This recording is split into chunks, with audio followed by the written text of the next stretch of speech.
about interpreting scatter plots.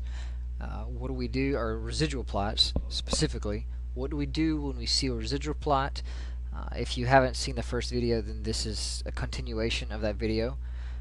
We want to look at a few things. Your book says there are a few things that I evaluate or I look for when I'm looking at a residual plot. Number one, I want to see that the dots are fairly scattered about my line. There's no particular pattern to them. And if you look at the scatter plot, you see this particular set of data here, which looks somewhat scattered. You don't see any necessarily a pattern to it. You see a few outliers, maybe here. That one's on the edge of it, but then you've got one out here that's definitely an outlier. So we have two main deviations from our group, which is another thing we look for. Okay, you have two types of outliers when you look at scatter plots. You have outliers that are just down the x-axis away from the group, which is what we have here, and you have an outlier that has a large residual value. Well, if you press trace on a residual plot and you just scroll over, if you look at the y value, that y value is exactly the residual value. And I'm just scrolling along and I'm trying to find the actual residual value of the one at the very top.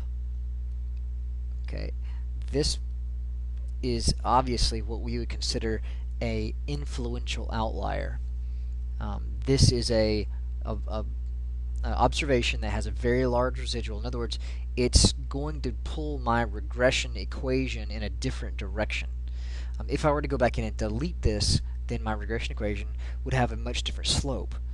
Okay, if we look at the other outlier, which you have here, this is one we would call an outlier, but it's not so much influential, because if I delete that point, it's not going to change the regression slope very much, and because it kind of follows along with that line here.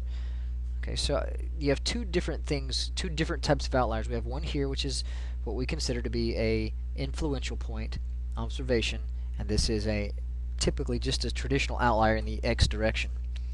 Another thing we look for, we want to see that my dots are fairly scattered about in the same manner.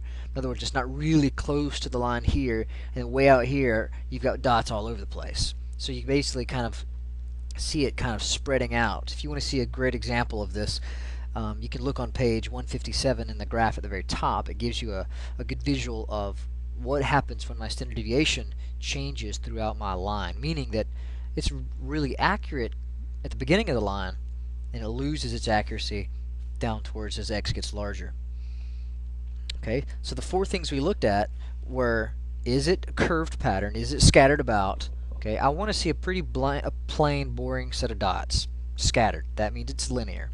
If there's a pattern to it, it's not linear, and my regression isn't valid. Number two, we looked at the outliers, two different kinds. We had the ones with large outliers, like this one, which are influential observations, which do affect the slope of my line. And we looked at ones where they have a large, I guess you would call these outliers in the x direction. Okay, so that was the second and third thing. The fourth things was, does my standard deviation look to be uniform throughout my plot? Okay, other than my outliers, I see my standard deviation here. It's pretty scattered about. You know, I wouldn't say there's any particular pattern to this. It's fairly scattered. It's fairly what I would like to see in my scatter or my residual plot. If you want to go through the details, in page 156, the bulleted points on that question or on that page kind of go through the things you look at when you look at a residual plot.